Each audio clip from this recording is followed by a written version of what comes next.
Justine Bassani, welcome to the show. How are you today? Hi, I'm happy to be here. Nice to meet you. I am super happy to have you here, and I'm very excited to get into our conversation today. I love to speak about health and fitness, and I know that you do as well, and know that you have taken a lot of paths to get here too. So I'm looking forward to diving in deep to our topic and your journey as well. So to get started with, can you give the listeners a bit of context about who you are and what it is that you do?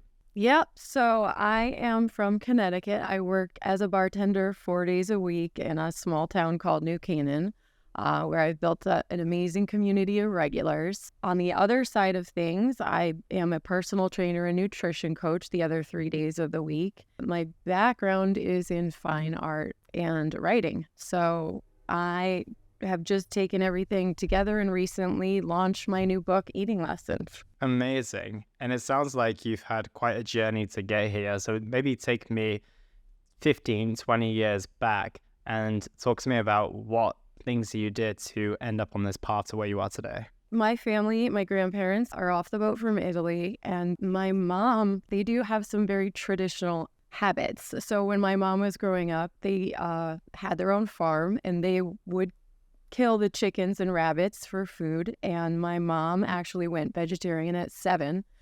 So when I was growing up, she had nutrition books all over the house. I was always reading about it, and I actually went vegan at 14. There was a lot of pushback and that there wasn't as much like availability of things. So I just, kept reading. I kept it to myself and I did what I could on a daily basis to just not get harassed by people who ate meat. And then, I continued in art school, continued my diet, continued my habits. And my family always said to me, why don't you become a nutrition coach? And I was like, well, because I went to school for art. I actually wanted to be a fashion designer. I did work for the Gap for a little while designing, but corporate wasn't my thing. And I came back to Connecticut from the city and I was back in the restaurant, and then I pursued acting and I became a professional stand-in for 4 years, which was a lot of fun. I got to meet a lot of people and really explore acting. I am a Renaissance girl. My friends always say, what doesn't she do? Because, if it's an art, I want to know what it's like. I want to know what it's about. But now, I've had to really cultivate a career out of the side job that got me through all of these different paths. And I did that about 10 years ago when we had just this uprising in Connecticut of mixology competitions. And all the guys were in it. And I was like, I want to be in it. I know, I understand art. I can make a pretty drink. So I started entering these contests as the only girl, and I didn't win them all, but I did, really make a name for myself. And I was in magazines and I got away from that really clean lifestyle and into this bartender lifestyle. That was great and it was exciting. But after a while, I was drinking more and I was eating worse. I was gaining weight. That all my friends were doing it. It was like, okay, well, is this what we do as bartenders? And I just got very low. I wasn't as happy. It was all superficial. Like, I remember one day I was like, I had like a few hours before work and I was like, well, what do I do? I hadn't been to the gym in a long time. And I texted one of my friends who was a bartender and I was like, what do you do? Like, everybody's like bartends and we drink all night and then we have all this time in the day. What are you doing all day? And he was like, I go to the gym. And I was like, what gym? And he told me what gym, The Edge. And I was like, okay. And that day I joined the gym. I got a trainer. And I basically told my best friend that she was the only person I was going to talk to for like 3 months. And I said, I am going to make some big changes. I don't need to like bring the bar home with me. I can be a bartender and I can be like the core of my being, like all of the healthy stuff that people used to make fun of me for, I wanted it back. And so I started this journey and I quit drinking and I got certified maybe 8 months after I quit drinking because I wanted to just know everything there was to know. I was like, I want to give the gym as much as I gave alcohol, as many drinks as I learned how to make. I want to do the other side, but keeping that clientele, that bar setting. Everybody wanted to know what I was learning. Everybody wanted to ask me questions about their diet. And what happened was it was COVID, and I couldn't train anyone. We had, the people that were sitting at the bar were 3 feet apart.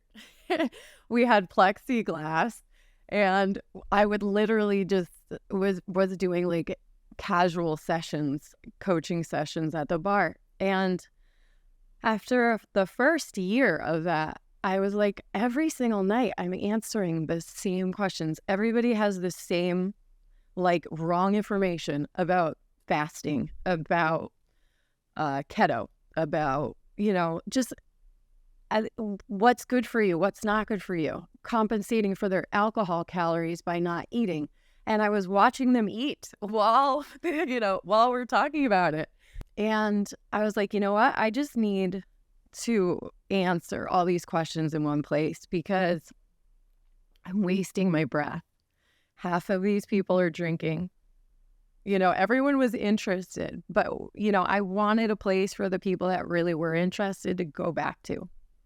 And so it took me 2 years to write this. And I wanted to get it out before the new year, but that's the abridged version of why this book is here. Yeah, it's a fascinating journey, and I think you must be one of the only health and fitness coaches in the world who has done so many nutritional consultations from a bar. That is pretty damn unique. So now it's all starting to connect. When I first read your bio, got a little insight into who you were, I was like, they seem like very paradoxical and opposite career paths, right? You've got bartending, which usually isn't synonymous with the most healthiest lifestyle in the world. Then you got someone who's a health and fitness coach, which, is synonymous with one of the most healthiest lifestyles that you could ask for. But now the way that you've brought these together, and like you said, you're alcohol free, you're vegan, you're doing your health and fitness coaching, you spend a bunch of time in the gym as well. So is this something that you will continue to do? Is it a path that you want to continue traveling down in terms of balancing those two lives and kind of finding the bridge in between? Because I think this could be a really nice insight for a lot of people who are in night work, for example, bartenders, people who are performers, for example, as well, who maybe just think, it's impossible for me to maintain this type of lifestyle, but you're living proof of it happening. So is this something you're going to continue to and maybe try to show people a little bit more of this aspect of your life? Yeah, I mean, ideally, I would like to maybe only bartend 1 night or 2 nights a week, just because it's hard to stop your project and then switch your life for 2 days. It's easier if you have consecutive, 3 days in a row, 3 days in a row. But I think my customers would absolutely lose it if I ever left. I know that for a fact. They're really great. I can't even say in words how much, every single person who comes in is so happy to see me. And I don't think I could give that up, but I do want to spend more time with people. And I think that I'm now able to book online sessions, and the other thing is people are all over the world who are able to do that. So you can fit that into a bartending schedule. But I want to be able to have enough to give everybody and myself. So I guess you have to find that balance for yourself. And take it, true. Day by day and, test the limits. You can't stay too comfortable. It's scary, but, there's every opportunity opens another opportunity. And you have to just trust it.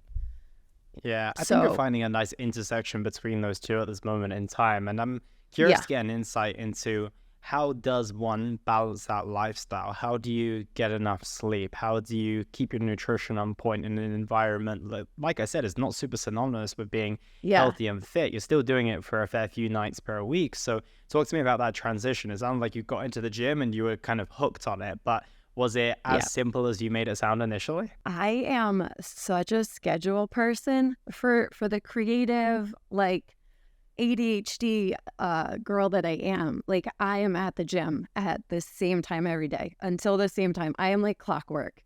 So I go to sleep at the same time basically every night, 2 o'clock. I wake up at, between 9:50 and 10 o'clock every morning. I am like clockwork. I think that not drinking is, a big component of that. When I drank, I, could be out of commission for a whole day. And so that's why, some people are like, maybe I should just cut down. I was like, no, like there's nothing, I'm not benefiting from it. So I think as long as you're really streamlining what your priorities are and you are working on with your consistency, I'm all about consistency. It like the habits create you. Like I don't need to convince myself to go to the gym. Like I just go. Even if I'm trying to do an errand by my gym, I just like drive to the gym. I'm like, I'm supposed to go to the car wash, and I'm like, but I'm on the same street as the gym. I just pull into the parking lot all the time. It's funny. But like for me, I don't know. I get you can't teach that, but I think the more consistent you are, I think it's 30 repetitions is a minimal amount of repetitions in order to create a habit. As long as you cognitively make yourself do something for a short amount of time, you're going to like it. You're going to become it. And then it's effortless. So that's what routine.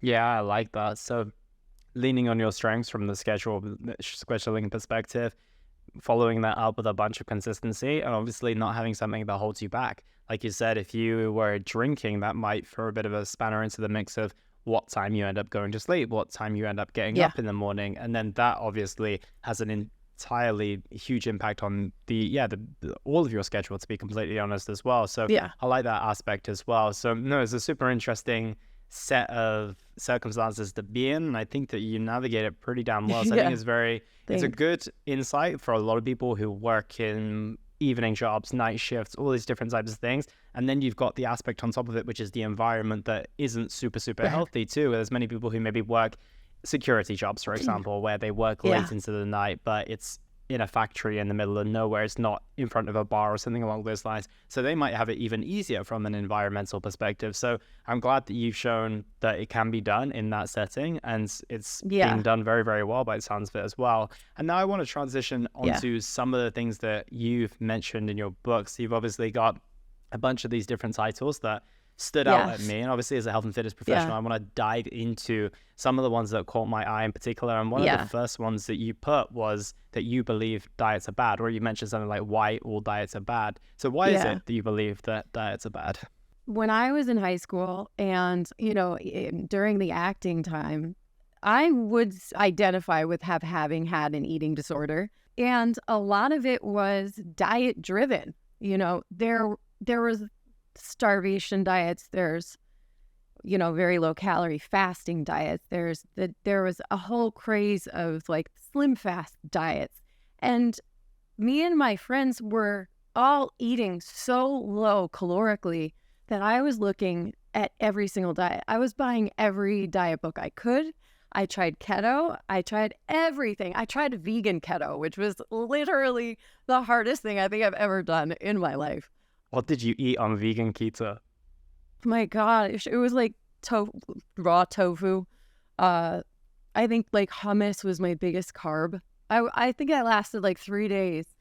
But yeah, and I was not happy. But diets are bad because they're not sustainable. And 90% of diets are only working because you're taking so many food groups out that your overall calorie consumption goes down. it's not because the diet itself is working. You could be eating any combination of foods at that caloric level and be getting those results. But because the diet itself isn't something you are enjoying and it's not meeting your nutritional requirements, it's not something that you're going to be able to do for a long time. And then you're going to gain weight again. I kind of break it down in that by why each diet has like a, short term, like everybody wants to try keto. I think everyone has tried it, but it's working because you're taking out all the bread and sugar that you're eating all day. You should take that out anyway, but you should be adding greens and reds and purples and every color of food you can find. So that's what I'm trying to teach. Yeah. Yeah. And what do you see as an alternative? Because I think the thing that makes people lean towards diets is usually the simplicity. Like you said that you really like schedule. I think a lot of people really like instructions. They don't have enough nutritional knowledge perhaps to say that, okay, I know to replace the bread and sugar that I'm removing from my diet with X, Y, or Z that's going to be much better for me. And I think that unfortunately nutritional education is at a very, very low place for most people who have no interest in this world. And then they end up getting into a position, they're like, okay, please someone just tell me what to do. And then they take the thing that seems most popular or most, restrictive in a way, because a lot of people think that restriction equals good results, right? The harder or more intensive diet it should be, usually it ends up with having some good results. That's what at least is sold to us. So what do you see 100%. The alternative as for someone who is, thinking, well, I just want to really be told what to do, and diets seem to fit the bill for me? I think that eating on the go, like if you eat out a lot, if you just take those meals and you replace them with so everywhere I look is the new vegan cafe. Anywhere you go, there's going to be a place that you can start going to for lunch. Try, just going in there. You can't do wrong. There's nothing on any of these smoothie bar menus or any of these like vegan pop-ups that are coming out. And I think that that's a really great way for people who have never tried it, so they don't know what to switch to, because I don't know what that is. If you walk into one of those places and you get anything on the menu, you can leave feeling guilt-free and you can start exposing yourself to a positive, nutritious habit in a time where you would normally go grab a Subway sandwich and start feeling lousy. So I think just like trying something new. Like you don't have to go to the grocery store on your first day and like find every gluten-free bread or, dairy-free yogurt or cheese. I will be making a list, and I hope to do some grocery store walkthroughs so that I can show people my favorites. I'm friends with everybody at Whole Foods. They all know my name. So I am planning on doing that soon, but not everybody is going to see that. But day to day, just swapping out. I mean, you don't have to, it's like think less about exclusion. Don't think about I'm replacing the bread. Think about what can I add instead. So I have a lot of talking in the book about substitutions and what do you really want? So my whole basis is starting to listen to what your body wants instead of just like, oh, pizza is easy, Okay, well, it's easy, but just stop, you're important. Stop what you're doing. Think about, what do I really want? You may not want, it's lunchtime. Maybe you don't want a sandwich, but you're just going to get a sandwich because you usually get a sandwich and it's easy. But maybe your body wants a fruit salad, or I don't know, something arbitrary some type of soup. You just immediately, once you take a moment and reflect, identify what those things are, and then usually if it is an unhealthier thing, like say a basic pizza, then I break that down even further. So I'm like, okay, do I want bread? Do I want sauce? Or do I want cheese? And I kind of isolate those things, and I'm like, if I just ate the cheese, I'm vegan cheese, Or if I just eat the sauce, or do I really just want some bread? Do I really just want carbs? Did I wait too long to eat and now my body wants carbs and that's why there's fat on that and it's a lot of calories? So what can I have instead? I can have a tomato soup and I can have a rice cake and a salad, and that's going to make me feel way better than if I just ate a whole pizza. And it's going to give me all those flavor components, which is what my body is actually asking for, is the tomato sauce or the carbs, because it needs lycopene or vitamin C. So that's kind of my philosophy on I like that. I getting like the aspect of breaking things down and asking, like, what is it that you truly want? And I think this is a big thing with portion sizes as well. I've said this to many people before. It's like when you're craving a pizza, for example, you don't actually want the entirety of the pizza, or at least rarely you do. Once you have your first slice, you're like, this is super satisfying. It's very enjoyable. Second one is maybe the same. But then with each slice, maybe after the third or fourth, depending on how hungry you were, it's kind of just getting worse and worse. You're not enjoying it anymore. And actually, like, the negative consequences are going up, right? You're going to feel more lethargic the next day. You're maybe going to feel a bit heavier on the scales the next day. It kind of has this like inverted graph of like, okay, my enjoyment just peaked here, and now it's just all downhill, and kind of the consequences weren't so bad, and then they keep traveling up. So I like that idea of just breaking it down and like, exactly. Yeah, no, it's 100% true, right? Like once you get past that second or third drink, it's like, well, what value do you then get after that? And then your decisions start getting bad, and then all, then it's a bit of a mess thereafter. But I like that aspect, and that brings me on to another thing that you mentioned, which is knowing your cravings is a very, very valuable thing. So tell me a little bit more about why it's valuable to know our cravings, and to add on to what you just mentioned there, does that fall into the same bracket? I think that it's a good way to really get yourself out of habitual emotional eating patterns. I think that a lot of, and that's why I started these shadow work journals, because I think I'm getting off base of the question a little bit, but I think a lot of what we carry with us when we're making food choices starts when we're kids. The comfort foods develop there. The habit foods, the foods we don't tell people we eat, the foods we eat privately, or the foods we just eat when we're out. Those are all attachments. I think that when you're really ready to make changes, you need to stop looking at food for that satisfaction, for that comfort. That's why I think it's important to identify your cravings, because you need to be honest with yourself about if you want something because you really want it, or if you want something because it's going to make you feel different than how you're feeling. And I think it's important when you are identifying yourself as eating emotionally. That could be when you're happy or sad. That could be when you're celebrating. That could be on your third slice of pizza, which I agree. I also say in the book, once the bite stops tasting as good as the first bite, that's when you're done. And it's a nice rule. Yeah. It's still going to be there. I like to wrap it up. If it's out, I have a habit of going back, but like once you wrap it up, put it away, and it's away.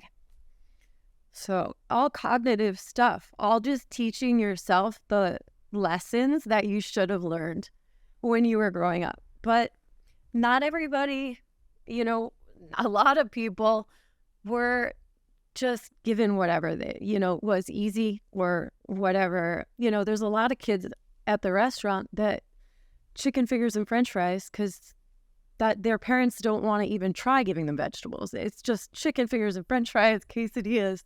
I don't see a single parent having their children eating vegetables. And me growing up, it was the other way around. I was living in a health food store.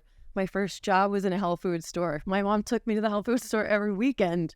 I couldn't have, I wasn't on dairy. We didn't have dairy in the house. As long as I could remember, we were buying cases of rice milk because that's all there was available when I was little. And I knew that I was different I knew that was different when I would go over to my friends' houses. I was like, what is this food you guys have? It's like, we don't have this. My mom is making seaweed soup and brown rice again.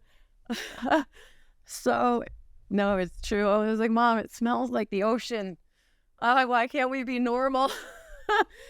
I think that I'm a really sensitive, empathetic person, and I look at every single person I meet genuinely.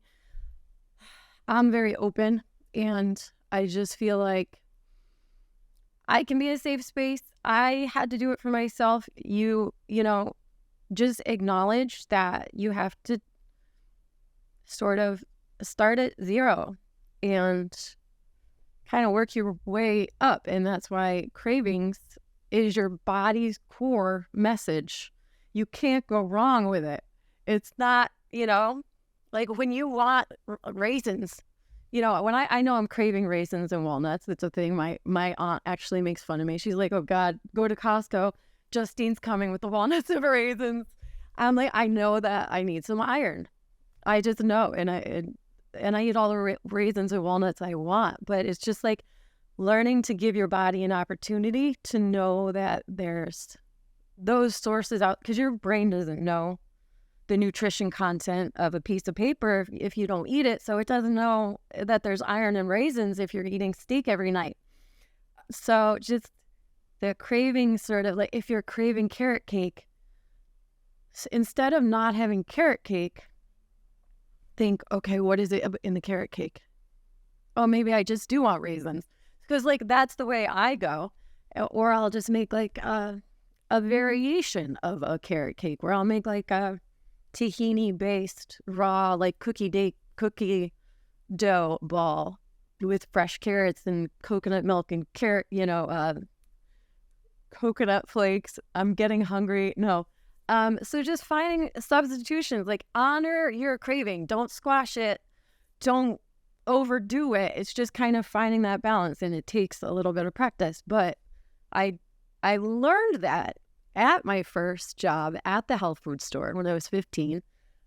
I remember my boss was talking to somebody about sugar, and she was like, do you have sugar in your coffee in the morning? Oh, this lady said she couldn't quit drinking coffee. And my boss said, do you put sugar in your coffee every morning? And she was like, yeah. And she was like, and milk? And she was like, yeah. She said, okay, just have the coffee without the sugar and the milk tomorrow. And she's like, how's that going to help me quit? She's like, because you don't want the coffee. And that is really, I was like, oh, now I get it. Yeah, it's like that mind was blown. the click for me. Yeah. She's like, you were right. I didn't want the coffee. She was like, I was hungry and I wanted that sugar. So it's just really knowing, you have to know. Bringing that awareness. And I think it's also recognizing that the craving, the initial sign that you're getting from your body in terms of, like you said, I want the carrot cake, I want the pizza, is just not stopping at that first sign. It's going deeper and maybe just asking a couple more questions. I think something as simple as that. And I think a big thing is awareness, right? I feel like that's a global thing of which could just improve just about anyone's life. Is just stopping to reflect and asking them the question. It doesn't matter whether it's cravings or any other situation, but cravings in this sense can be really valuable. And then it can lead you at least to a different answer and not the same outcome that kind of keeps you in this cycle of you, like you said earlier, it takes so long to build a habit. Like that habit doesn't always have to be positive, right? It can also be a habit that keeps you in a cycle that you don't want to be in as well. So I like that. And that brings me on to another thing that you mentioned. And I'm curious to understand, what is a recovering foodie? What is that chapter about? A recovering foodie is I have to go to my chapter. Prompt me.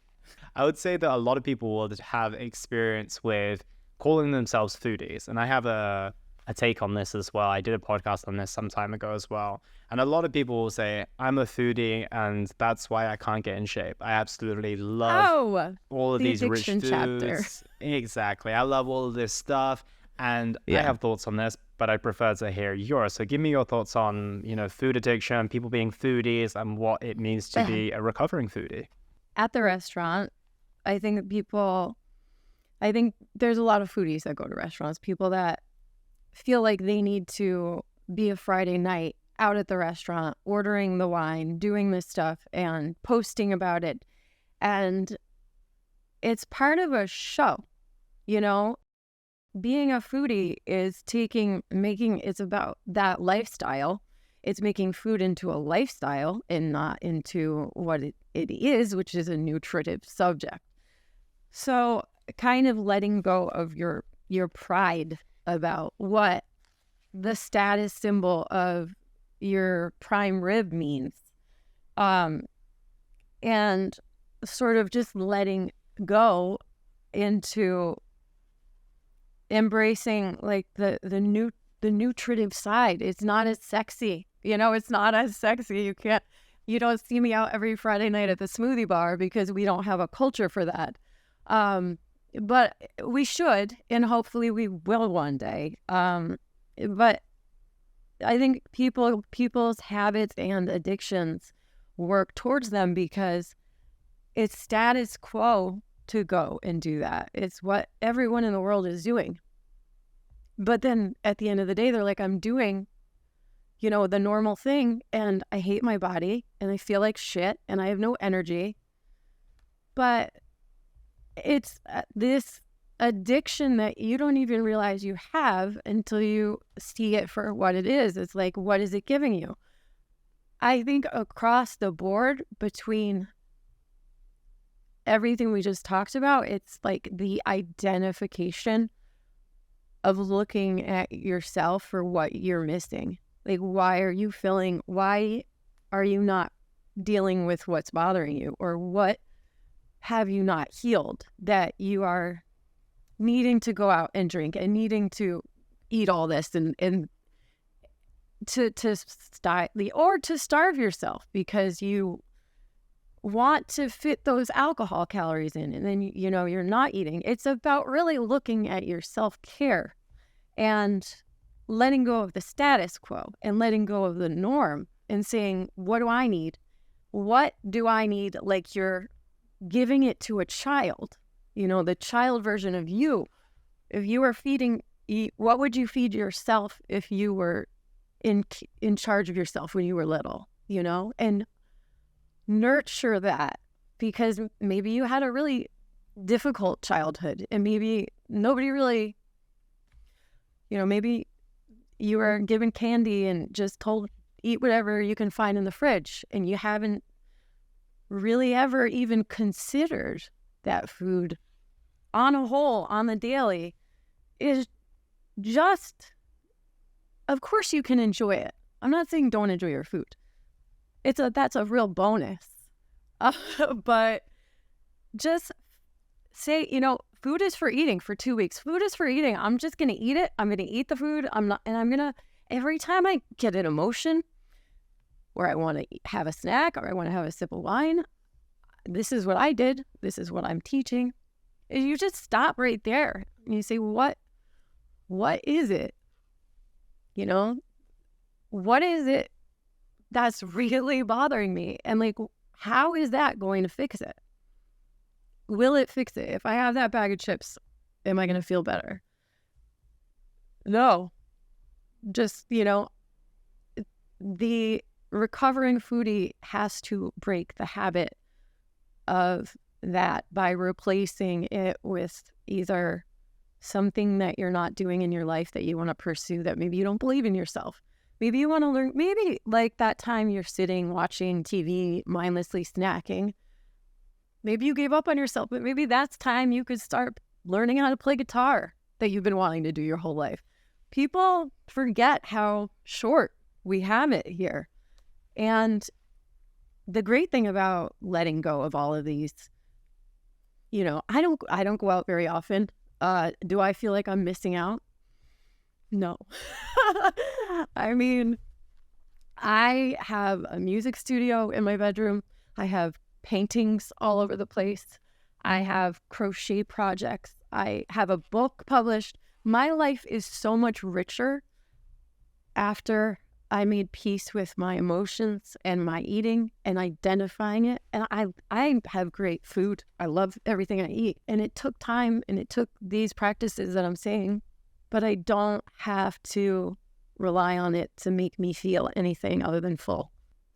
I like that a lot, because you also mentioned that you still enjoy food. And I think that that's a big misconception a lot of people have, is that when they're first introduced to this idea that food shouldn't only be for pleasure, or it shouldn't be something that you need to eat because it's part of this social setting or the way that you do things in your culture, X, Y, or Z. And it's like, yeah, food is a large part. And of course, you should get pleasure from your food, but it doesn't mean that that is the only thing you're looking for. Or excitement is another one. It's like, well, I need variety because I need, my food to be exciting. Otherwise, I just get bored. And like you said, well, if you actually reflected on that, it's like, well, why are you looking for excitement from food in the first place? It's like, yeah, it can be exciting from time to time. But if you can't find excitement in the simplicity of a meal that's going to be super nutritious for you, why can you only find it in X, Y, or Z? And that has to bring some questions. And I think a lot of people think, oh, well, actually, if I remove that excitement and that pleasure, then I'm just going to be left with eating bland and boring foods all the time. But it's not about that. It's about letting go of your previous beliefs of what food means to you and inviting yourself into this new place where I'm the same as you. I eat pretty much more or less the same thing every single day, and I love it. I look forward to all of my meals. I enjoy every single one of my meals, and they don't look anything like, what I would have at a restaurant or what I would order from Uber Eats. And of course I do that from time to time, but my daily meals, I look forward to just as much as I would look forward to a meal out. And I think that that's something that a lot of people would benefit majorly from, because if I think they either believe it's like ordering the pizza, Uber Eats, going out to the restaurant, or super bland and boring. Whereas I think that what we're trying to say here is that there is this beautiful spot in between where you can get the best of both worlds, and you genuinely start to enjoy the super nutritious foods, and you don't feel like you're missing out that much anymore. Yeah. I definitely got my boss, who was not vegan at all, eating vegan like 90% of the time. We're lucky enough to have like a vegan place across the street from the restaurant. I love the restaurant, but I am like so particular about my diet that I always bring a bagged lunch box of food. But again, like, until you're ready to carry around a whole satchel of your whole food for the whole day, not everybody is there where we're at yet.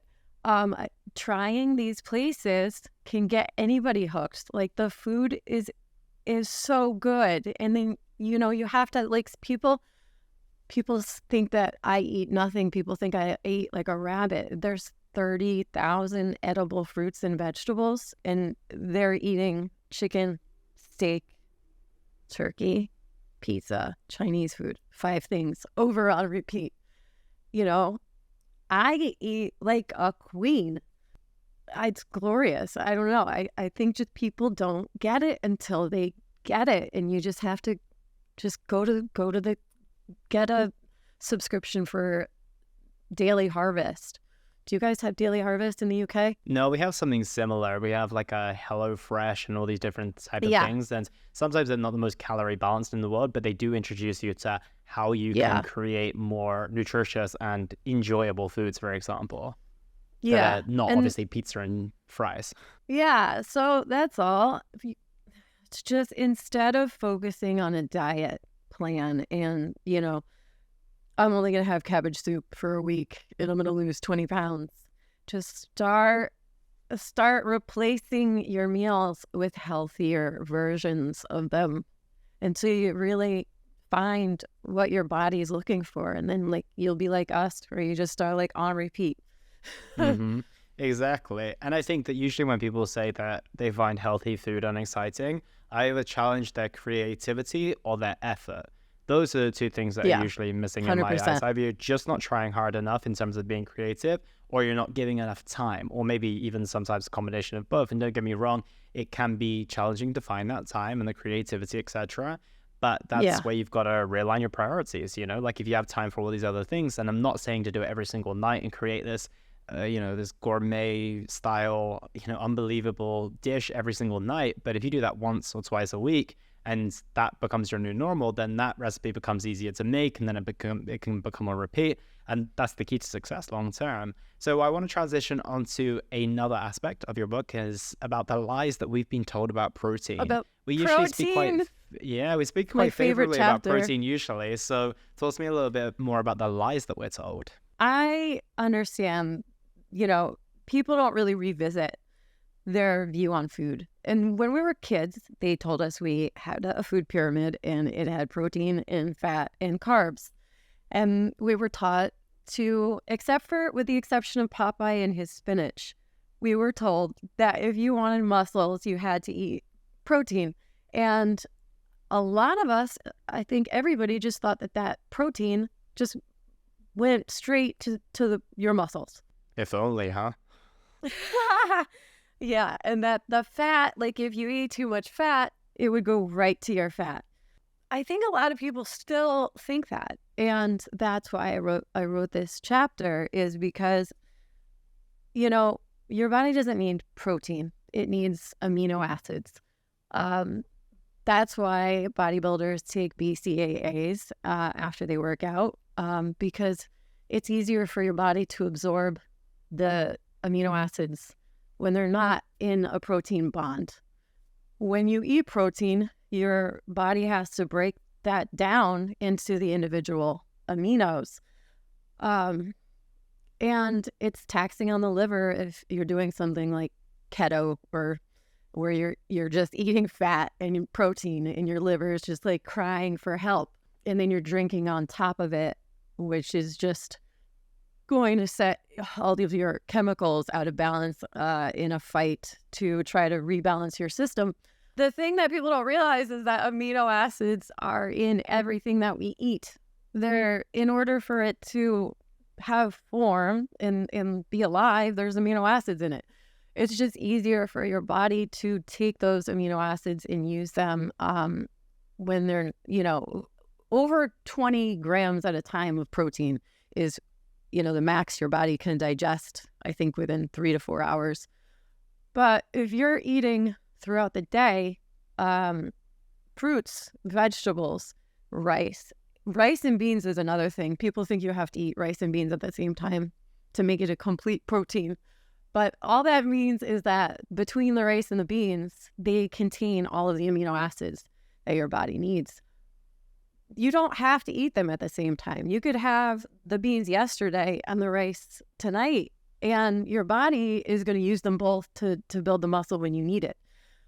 So I just wanted to clear that up because I see it every single day at the restaurant. It's just people think that they just need to eat the protein. And I'm like, there's more to it. Everything that's in the protein, the cow ate the grass, and that's where they got the aminos from. That's how their muscle was built. They didn't eat a cow. We're eating, people who eat meat are eating a byproduct. The energy from the sun that gives the plant the structure it is, when we eat that, we're eating the energy from the sun. If you put an animal in between it, you're just eating a degraded version of it. So you should just eat as close to the sun as possible. That's Gotcha. really the whole, I think that really opens up a world of food, because between the fear of carbohydrates that people have and thinking that, everything else is fattening, you don't have too much fat, people are like, oh, let's just go for the protein. It's the lowest calories, and the diet fads have made them think that that's what's going to help them lose weight, when really you're just not giving yourself any nutrition. You're just giving yourself amino acids secondhand. Yeah, and I think it's important that people find this in between, because I still think that there's a huge part of the population globally who still aren't getting enough protein. They're not taking it seriously whatsoever. So there's one set of people who are on one side of the spectrum who have heard all these great things about protein, and they're then consuming maybe double the amount they need. There's also a large percentage of the population who are still struggling to maybe get 30 to 40 grams of protein in per day, let alone 20 grams in a single meal, for example. So I think it's a big kind of thing of us just trying to find ourselves in the middle of that. Like, if we find that we maybe lean on protein too much, we're consuming a heavy amount at every single meal to make ourselves as satiated as possible and then not lean into the other foods that we should, then fair enough, maybe a little bit of cutting back. But then on the other side, if we're never getting any protein in, that can be just as disadvantageous as getting too much in almost. A tablespoon of hemp seeds has like 9 grams of protein. There are at 6 to 9. It is very easy to get protein if you make someone aware of what alternative sources of protein are. It's very easy to sprinkle 2 tablespoons of hemp seeds into your smoothie and you're good, and you have omegas. I think it's just trying to teach the entire United States and, and further, a totally different food pyramid than we all grew up on is going to take a lot of word of mouth. And people just don't realize it. They think it's just these 3 categories and try to just stay in the middle lane, so that you have enough calories left over for if you really want something. It's just a cycle that kind of needs to stop. Yeah. And I think awareness is always going to be the key. And I think that's the big thing that I've taken away from our conversation today. It's just questions on questions on questions, and then beginning to not necessarily go down the path that you've always gone down, but beginning to give yourself an opportunity to just say, well, yeah, if I'm feeling a certain way, should I be going with the first initial response that my body asks for, or should I be taking a different path? Or is everything I've been told about fats, carbs, or protein the thing that's actually going to serve me, or is there a different way I can think about things that would actually serve me a little bit better? But Justine, this has been a super fascinating conversation, and I do want to ask you a couple of final questions. Yeah. And the first is, what impact do you want to have on the world with the work that you do? I just would like to help anybody that really thinks that there's something wrong with them, and that's why they can't find change, because it's not you, it's what you've been taught. And it's okay to learn again. I just want to be available, because I wish when I was in high school, even the way the media is, still the pressures, I just wish somebody told me that I could just eat right, eat balanced, and have an ideal body, and not have to put my body through what I put it through with the yo-yo diets and everything, and this, not eating. So I just want to be there, because I wish I had somebody that told me, there's nothing wrong with you. You just got to go back to basics. Totally. Yeah. I love that. And where is the best place for people to find you if they want to keep up with the work that you're doing or to read your book? Always around on Instagram at Justine Bassani. My new website is at weallglowedup.com. And if you're in New Canaan, I'm at Tequila Mockingbird 4 nights a week. I have a subscribe. I'm giving away a free autographed copy of my book on my website. So I'm going to be doing that monthly. And the blogs are going to, be free content. I'm trying to start some community chats in there. People can, ask questions so that you don't have to necessarily pay to talk to me or communicate with me. But if you do want to book sessions or buy the book or shop my Amazon finds, that's all on the website. Amazing. I'll make sure there's all that is in the show notes below. But Justine, thank you so much for your time today. It's been an amazing conversation. Thank you. It was so great to be here. I really appreciate it. I hope we chat again after the exercise book I'm writing. Sounds perfect.